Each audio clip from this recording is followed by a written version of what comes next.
Two ginger harvests. Same garden, same season, same hands that planted them. One came out thin, pale, barely worth the wait. The other, thick, heavy, golden, the kind that makes you stop and just stare. The difference wasn't luck, wasn't the weather, wasn't some expensive product. It was 3 decisions made before, during, and after planting. Decisions most people never hear about. By the end of this video, you will know all 3. Have you ever planted ginger, watered it faithfully, waited patiently, and dug up something that barely looked worth the effort? Thin rhizomes, pale, small enough to fit in your palm.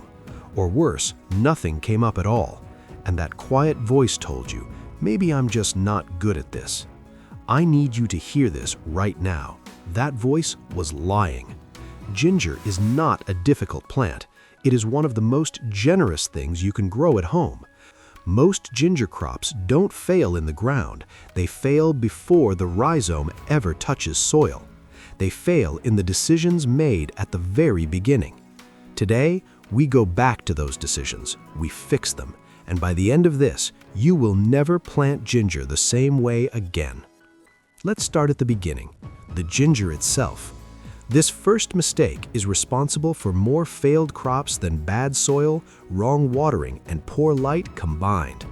If you have ever grabbed ginger from a supermarket, brought it home, and planted it, you may have already met this enemy without knowing it. Conventional store-bought ginger is treated with a growth suppressant, a chemical applied deliberately to keep ginger looking fresh on shelves for as long as possible. It tells the rhizome, do not sprout, do not bud, do not wake up. That is great for a supermarket.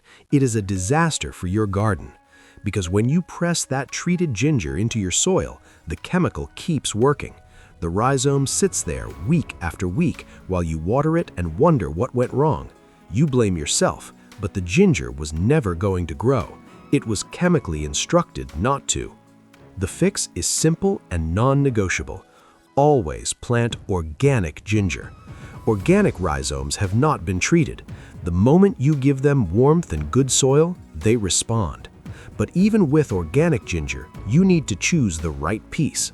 Pick rhizomes that feel heavy and firm in your hand. That weight is stored moisture, and that moisture is energy your plant will burn through during those first critical weeks before its roots can feed themselves. Lightweight ginger is already stressed before it is planted. Start heavy. Now look at the surface.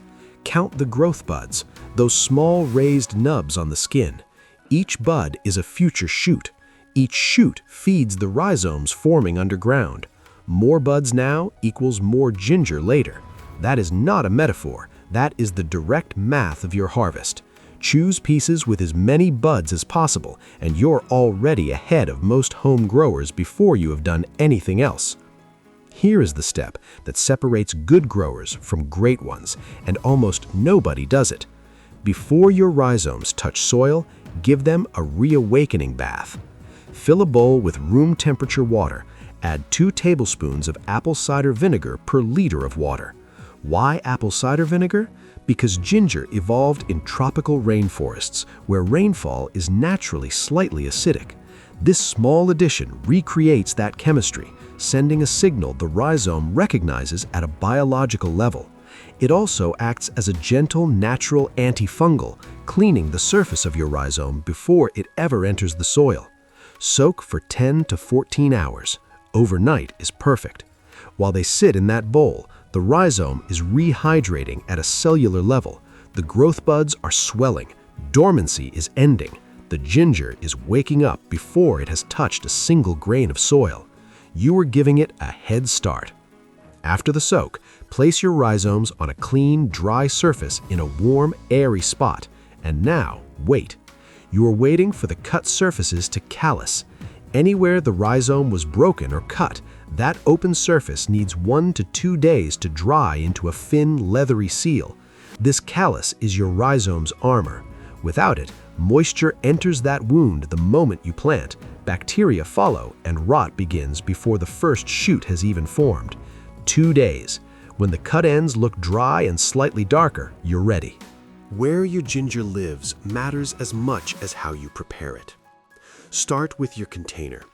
Ginger does not grow downward, it spreads outward.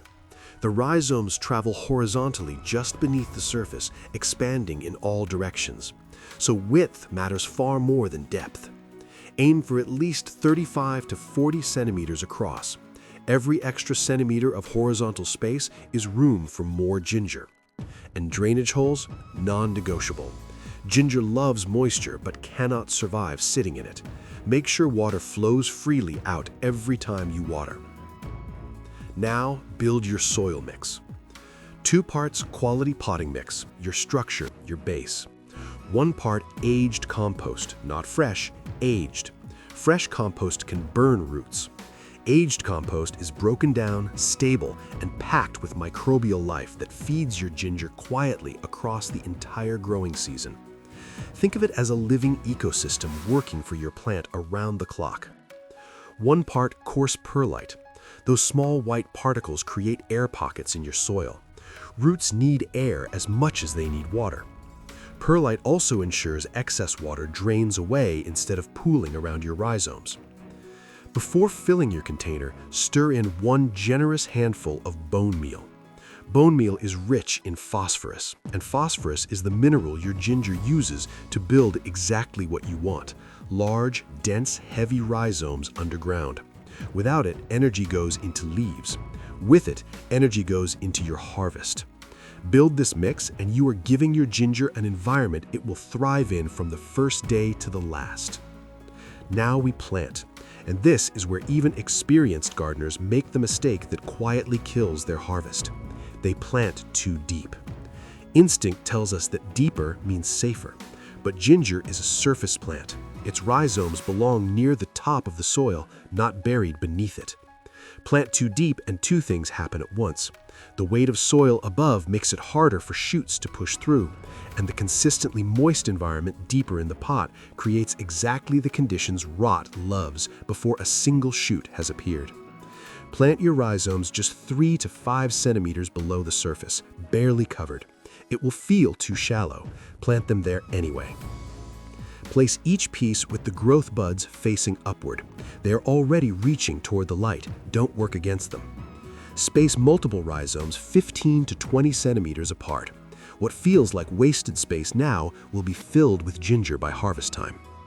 Cover gently with your soil mix. Press softly, never compact it. Then add mulch across the entire surface. Straw, dried leaves, wood chips, about 2 centimeters thick.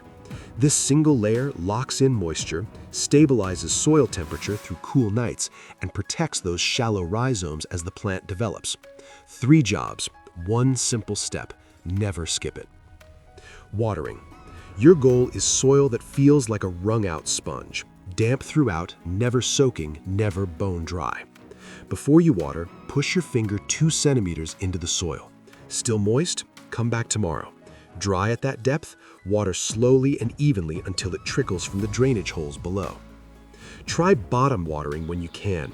Set your container in a shallow tray of water for 20 to 30 minutes and let the soil draw moisture upward naturally.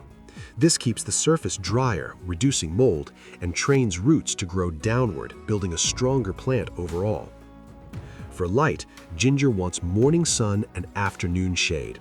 Soft, golden, early light, protected from the harsh midday intensity. Let the leaves guide you. Yellowing edges and bleached patches mean too much sun. Tall, thin, reaching stems mean not enough. Deep green, upright, full leaves, that is your target.